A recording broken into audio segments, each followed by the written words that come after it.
Welcome to the YouTubers and the YouTube viewers. We are doing this exclusive interview for on the side of the Brain Forum in Jeddah, the first round for the Brain Forum organized by W Science in Saudi Arabia. I will have here a couple of guests for you guys on the virtual, and I'm going to start with Dr. Hilal Al-Ashwal. Dr. Hilal is from EPFL, one of the organization in Switzerland. Dr. Hilal, welcome. Dr. Walid Al-Jaffali, the chairman of the Brain Forum and organized the initiative W Science. Dr. Walid Al-Jaffali, the chairman of the conference. Welcome, Dr. Walid. Thank you. Dr. Imad Al-Jamil, the chief scientist in NeuroPro. And they are a specialized company and doing low-cost solution for medical industry. And with us also Dr. Saeed Bouhlega. He's the president of the Saudi Neuroscience, the Saudi Neurology Society in Saudi Arabia, and he is a professor in King Faisal University. Welcome everybody, and now this is really a casual interview that we are doing for the YouTubers.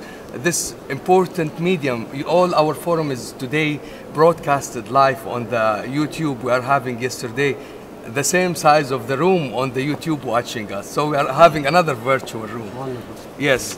Actually today we would like to give we would like to explain to the people about the evolution of the technology in the epilepsy, Alzheimer and the Parkinson.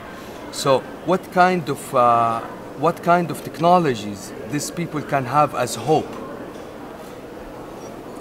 Technology? Yes. Okay, well, there's a lot been happening in the epilepsy, Alzheimer, MS, and as well as Parkinson's disease. Okay. So we have a lot of treatment. Most of the time, for years, we thought these deemed to be untreatable and manageable.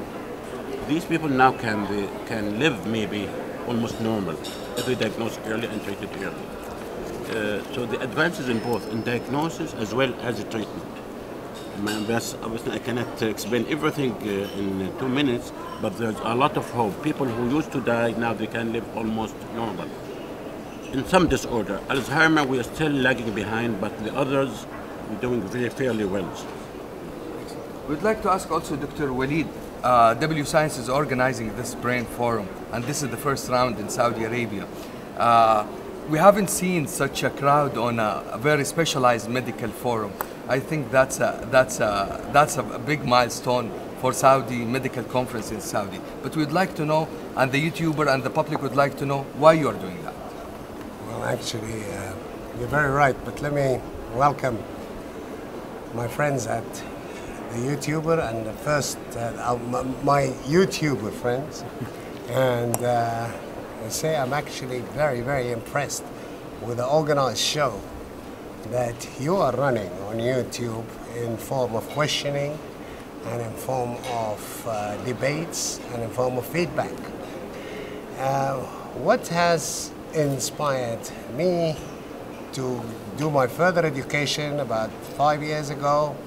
I've been working down in Saudi and in Europe and the United States for the last 35 years plus, and I was very tempted with the lack of knowledge I found out that I had when it comes to scientific modeling and medical information. So this is where I decided that was a turning point for me, and I've decided to join Imperial College in London and get my PhD in Wynor. The mission of W Science, which is a non-profit owned charitable organization. Its major is scientific research and scientific support, and came up with the idea of my colleagues and I don't take credit myself, but my colleagues and I came up with the idea of how about a forum. Where was the forum to be held? And we said, how about Europe? How about this? So I outvoted. I said, can I vote Saudi Arabia? They said, why Saudi Arabia? I said, I don't know, but I know because it's my own country. And I know this country has given a lot and needs to be given a lot back. So from that principle onwards, I have gathered this with the organizing committee from Dr. Muhlega to Dr. Al-Ayman to Dr. Al-Shal, to put this very fine number of people and professors of various professions and illnesses on the tables here. What surprised me the most is the fact, the overwhelming subscription of either YouTubers or actual online registration for the forum, whereby I wish I could have about 1,500 seats here rather than 500 seats, and this is the amount of applications that were eligible to attend. So that exceeded all my expectations that this happens, and a virtual attendee of exactly about another 500 to 1,000 people online, either YouTube, Facebook, or on Twitter. So there is, I believe I have reached where I want to reach, and it is only touching the tip of the iceberg. So I thank you. Thank you. Now we are going to ask Dr. Hilal. We'd like to know the difference between the epilepsy patient in Saudi Arabia and the Middle East and the epilepsy in Switzerland. Are they getting the same treatment protocol? I think the best person to handle the clinical side and the treatment is Buhleka, because he's in touch with the patient. Dr. Saeed. I'll be happy to address other questions. But epilepsy, it affects almost 1 to 3% of everybody, of the whole population. Okay. So if you say it like in Saudi Arabia, 25 millions, you can say at least, I don't know, 1 to 3%. Let's say the minimum is 1%, so we talk about 250. Are they getting the same treatment protocol? Okay, the treatment is in both diagnosis as well as a treatment. I think there are some centers well equipped. Maybe, you know, there's epilepsy monitoring unit, epilepsy surgeon, but this handle only 5 to 10% of the patient. I think 90% of the patient with epilepsy, they can lead a normal life if they're treated adequately. Unfortunately, they are not. It is both social as well as medical problem. Social, they don't take the medication, they think they have, you know, they're being missed by shaitan or kida.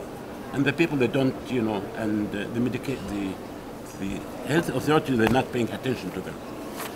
This is one thing. The other thing, the centers which is available, not everybody gets access to it. There's a very well-equipped centers all over the kingdom. For example, there's 13 epilepsy monitoring unit, more than 60 bed for monitoring. I think, you know, I've been working 60 bed for monitoring? Yeah, 60 bed in the whole kingdom. Yeah, but you are talking about 3% of the population. That's no, but not every. Oh, okay, not everybody need monitoring. Only 1% of these people need monitoring. So only a small number of them. 99%, they were, or let's say 95, they could be treated controlled with medication only. Okay. So we talk about small number. But if you can change the quality of life of these people very well just by doing surgery or doing good diagnostic issues. So let's put it this way. We have demand, we have a need. The overlap between the demand and need is not perfect yet. Okay. No. We have the epilepsy, the Saudi Epilepsy Society. I've been working with them very closely. They established 6-7 years ago. And really, they're very hard-working group. A lot of young people, young physicians. Thank you. Now we are gonna, this you say, the number of beds monitoring, this takes us to Dr. Jamil Al-Imad. Today we have seen the live demonstration for a person having the EEG here in Jeddah, and somebody is monitoring them in Zurich. And this is for us something that wasn't available before the cyber world. So how this can really help today and give the hope for others, how it can reduce the cost for them in treatment. How this technology, if you can tell the people on the YouTube about that. Well, if you look at what's happening in technology today, there is 2 revolutions taking place. Okay. There's one that is taking place at the back end, where cloud computing is going to dominate the next generation of computation. That will turn computing to a utility as opposed to a problem that many organizations are having to face. Today, managing IT infrastructure is very expensive, and if you plan for average, it means when you have a peak, you're unable to meet the challenges, especially in the medical sector. If you plan for peak, then you have redundancy and you have very high costs in having to build that infrastructure. The cloud, as it starts to be applied properly, and when I say cloud, I don't mean cloud in terms of storage, the storing of data. You know, people now storing data on YouTube, the photos and so on. This is very nice. But the significance about the cloud is to allow you to process data and analyze much faster than ever before. Because if you take a typical, let's say, hospital who have invested in multi-million dollar IT infrastructure, despite that, they find themselves, especially when it comes to analyzing big data, whether it's MRI, whether it's EEG, they find themselves in a bottleneck. Yeah? If you have to run an analysis that takes several hours, you're holding everybody up. Cloud has taken that whole headache from the medical institutions and made it so accessible anywhere. That is one end. The other end are devices like this. Today, these devices, I was saying earlier in my presentation, we should not undermine the power that's sitting before our hands and what's in our pockets. We have a mainframe in our pockets today. Mainframe. I demonstrated in my presentation the systems. I've started my career in computer science from the 70s. And I don't want to take you back, otherwise take us hours now. But just to look in the last 20 years, what has happened. The Jaffali Computer Center, which was one of the very advanced computer centers in the Gulf, had some of the most sophisticated IBM machinery, and that costed many millions of dollars, not only to purchase, but to support and maintain. So that was an annual incremental cost. That now has been the power that we had 20 years ago. We're finding it now available on devices, and it's really the initiatives now have to come from if you like, the software technology to start to look seriously at these devices and use them seriously. So the universal devices. If you want to play a game, you can play a game. If you have a serious, as we are doing with our EEG analysis at your fingertips, you can use it. So it is and in the next few years, I really believe, and I'm very, very optimistic, that we're going to find breakthroughs coming successively. Because technology comes, you find a lull, and suddenly something happens. And that something has happened. And that something is mobile technology. And now it's up to us to actually start to look at it seriously and look at applications that we can do, because this is the only way that you can reduce health costs. Because the benefits, we're not talking 10% saving or 20%, the benefits is hundreds of folds. We did, for example, a benchmark in Switzerland recently between two trials. One that we ran it on a client-server platform that took 7 hours. Then we take the same trial and we ran it on our cloud using an iPad. You mean EEG test? Yes, EEG test. So there was about 6-week recording of a patient from Dr. Thomas Grunwald's hospital, the Swiss EPI. When we ran it the first time on our client server, it took 6-7 hours for that process to run. You have to remember, if a scientist is doing that, that has helped many people in that hospital from using that computer. Yes. So we ran the same test using the systems that we have designed, and it took 3 minutes. 3 minutes. 3 minutes. 7 hours. So look at the time. What's available, right? Exactly. So look at the turnaround and time. Look at the cost base. Today, a new neuroscience center, for example, with the cloud facility that we have developed, do not need to invest in anything. They need to subscribe to the cloud, get themselves some desktop PCs or iPads. They don't have to buy any computers. They don't have to pay licensed softwares, and they can plug into us. And not only that, if they have a reference, like Dr. Wahdega, he wants to, let's say, to consult with one of his colleagues abroad. I know he's going to Geneva next week. he doesn't have to go, maybe. He can go, he can actually consult, pass him the file in minutes. No, it doesn't link, it's there. It's just give him virtual. access. Wow. It's there. He can open it up and together they can come up to a conclusion. And So it's give the consultation, the group consultation of physician, even the patient, he can feel more relaxed that not only one point of view are taken on my case, you can take as many as you can. And really, look, these machines are not gonna. The physicians are really the decision makers, and this is. It will take many years for these machines to replace physicians. But what they will do, they make them more efficient, more effective, and it is assisted diagnosis. Yeah, today it will take us many years to get even FDA approval if we want to claim any direct systems diagnosis. But assisted diagnosis is what we're targeting.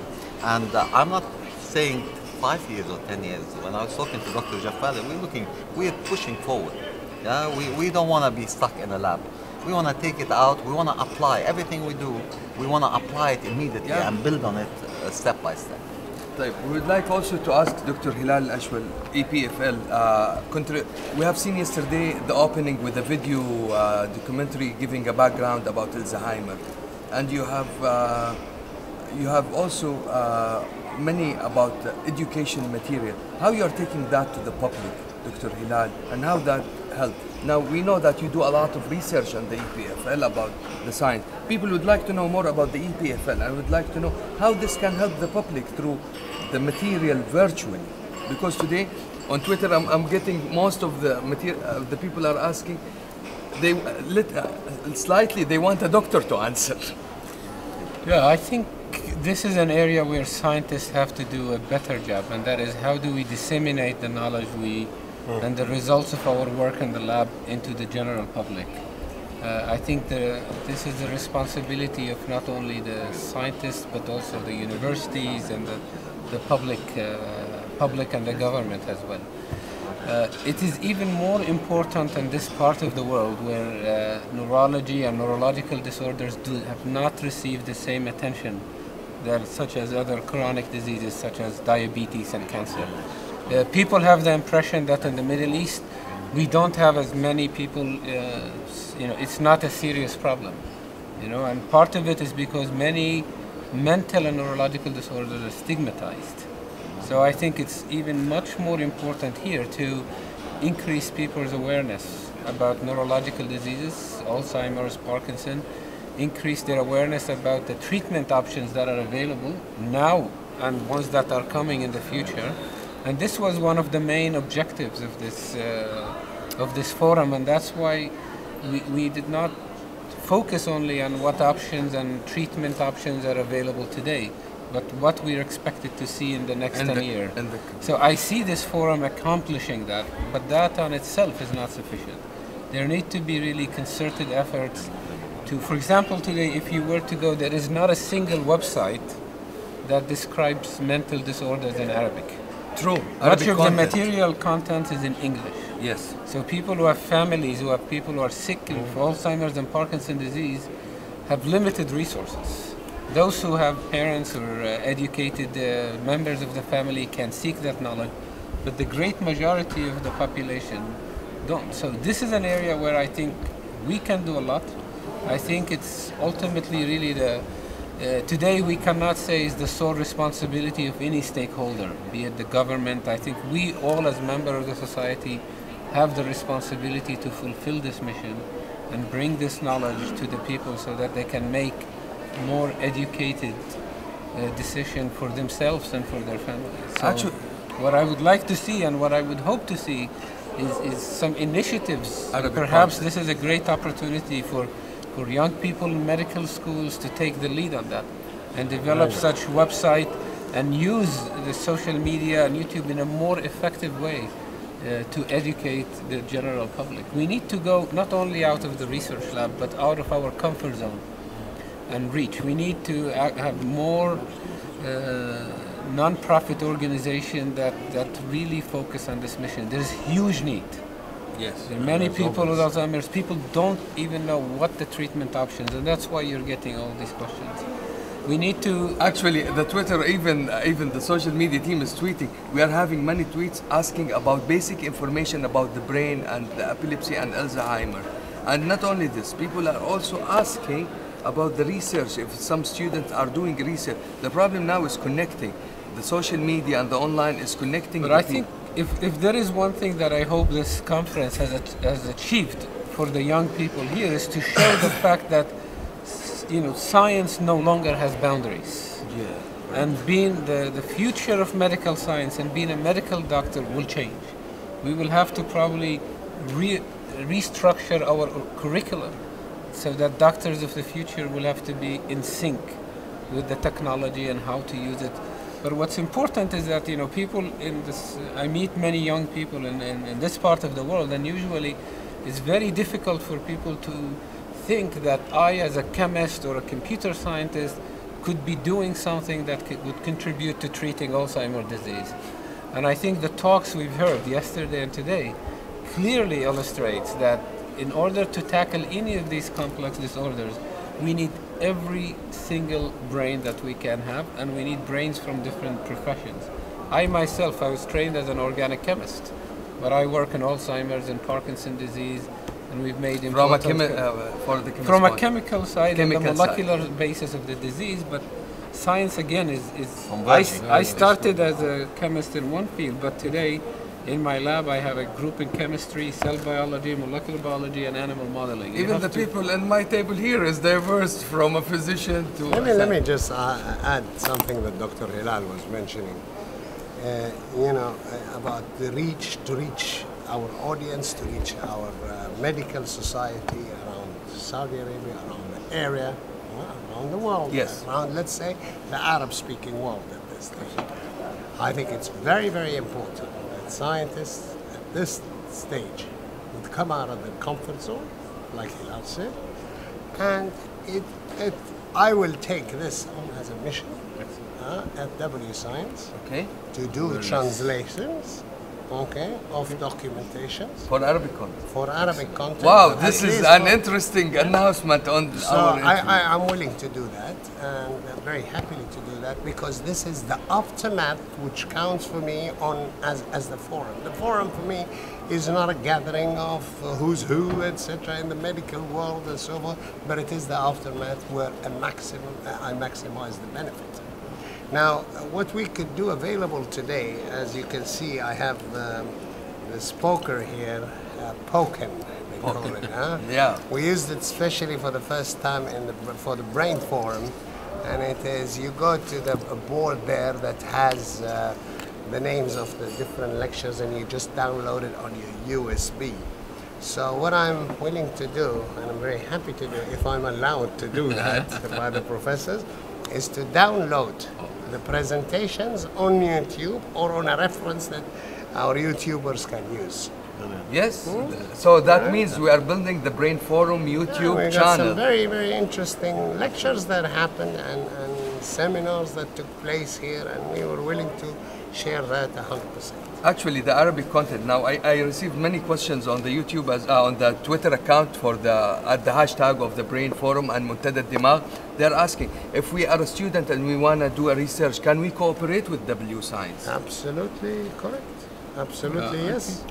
I think today we live in a very interconnected world. So it's W Science is a young initiative. It's a conduit, and hopefully, I think what stimulates the interest to go further is to see the interest that is coming from Absolutely. So the more interest I think there is from the local community, be it the young students, medical science, and scientists, the more I think that can be done. But even in the absence of that, people who are interested in training opportunities, there are many, many training opportunities.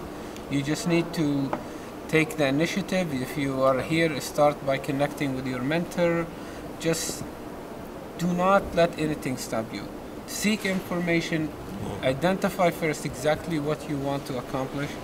Second step, try to identify where are the best places in the world where you can gain the partners that you can knowledge, work your with. interest, and connect. We have many young people connect to me and say, I would like to come and visit your lab, I'd like to come to do research in your lab.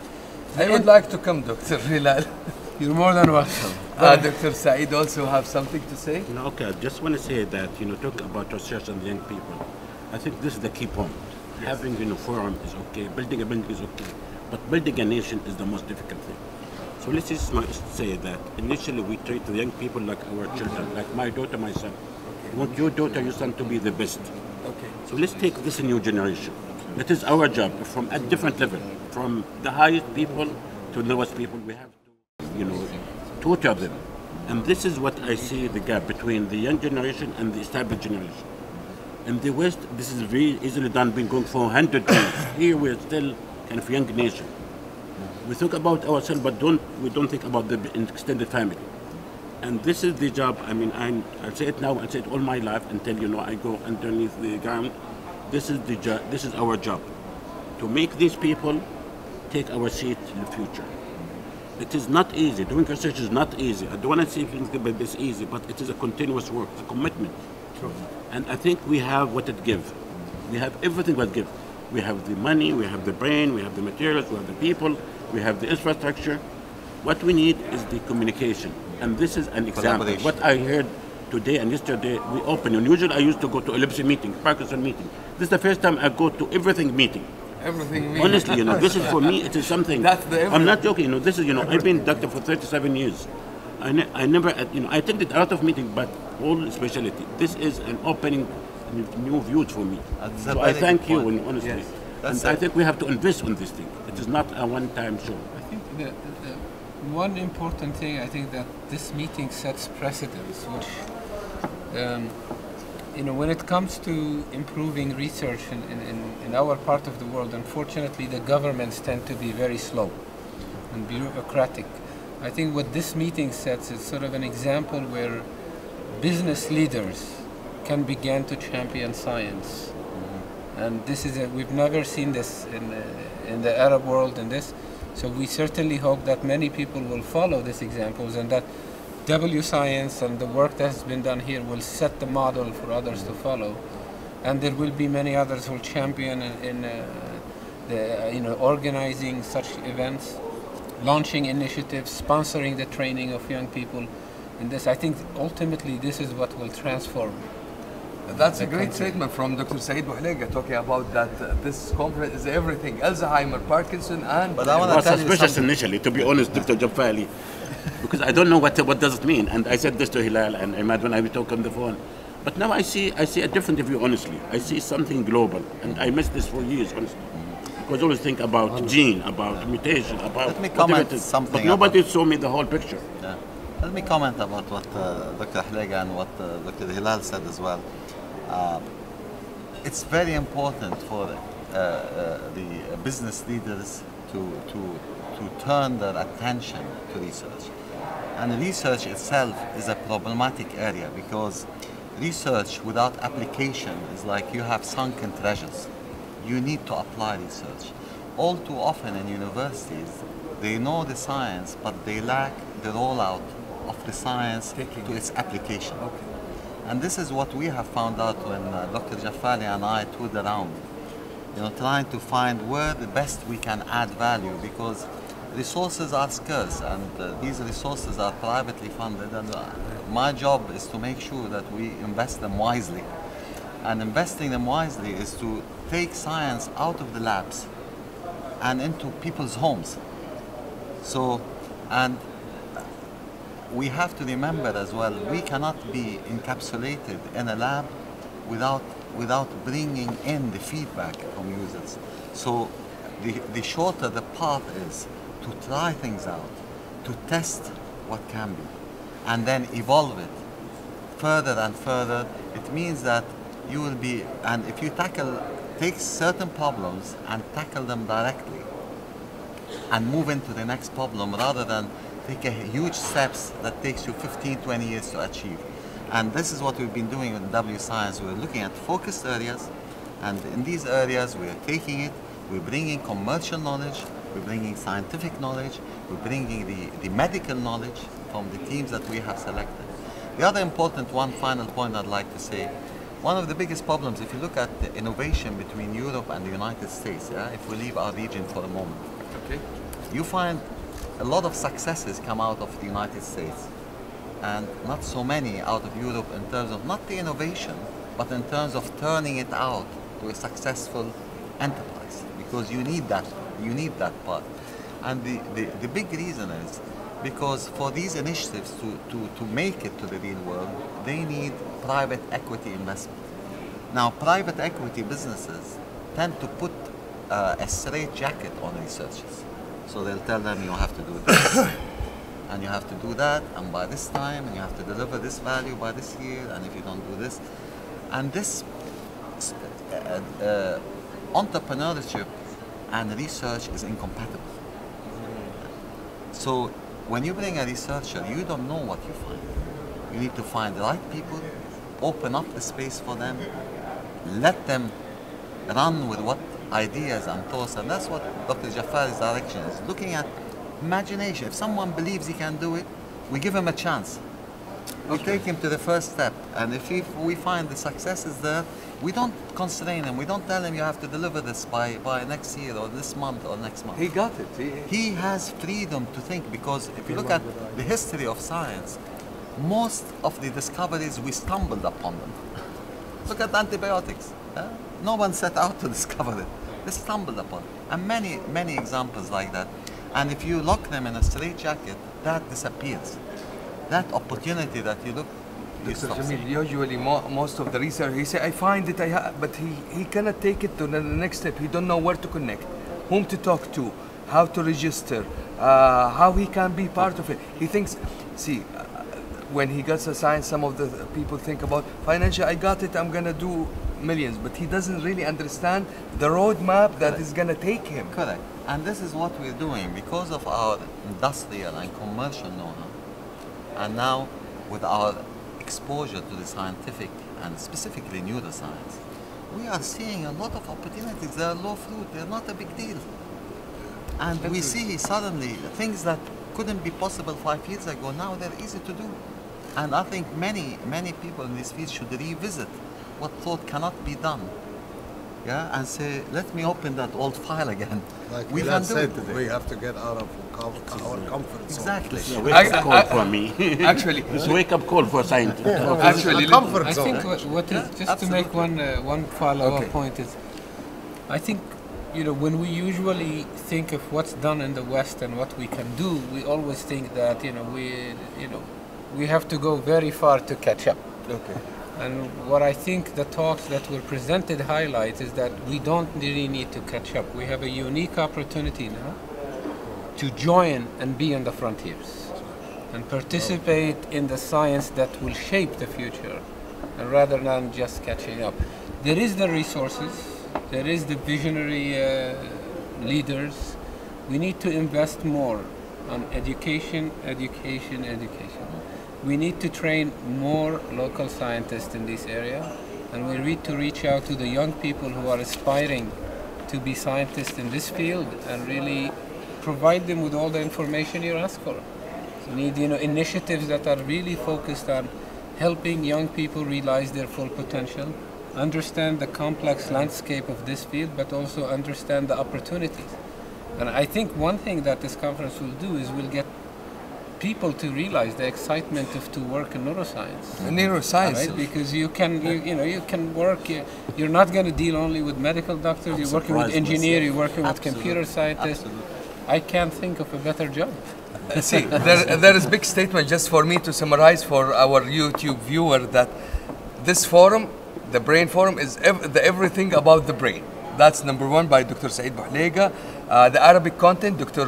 Jafali said that he is going to help to make Arabic content available through the Brain Forum and the W Science through the Arabic Content Finder. And this is something that is very interesting. We can see the interest from the social media and people asking about the Arabic content. Now also student who has research, they always can contact W Science and say, we have this research, how you can help us? And it's always info@wscience.org or the Brain Forum. You can always contact them. And also Dr. Jafali said the presentations is available on the Pokin for people who are attending, and we're going to put it on the YouTube as well. We're going to download it to YouTube. Thank you for you. Thank you very much. Thank you, Dr. That's Hilal. Thank you, Dr. Jafali. Thank you, Dr. Jamil Al-Imad. Thank you, Dr. Saeed Bouhlega. Thank you for YouTuber. You really supported us on the YouTube. The same room was available virtual. Thank you.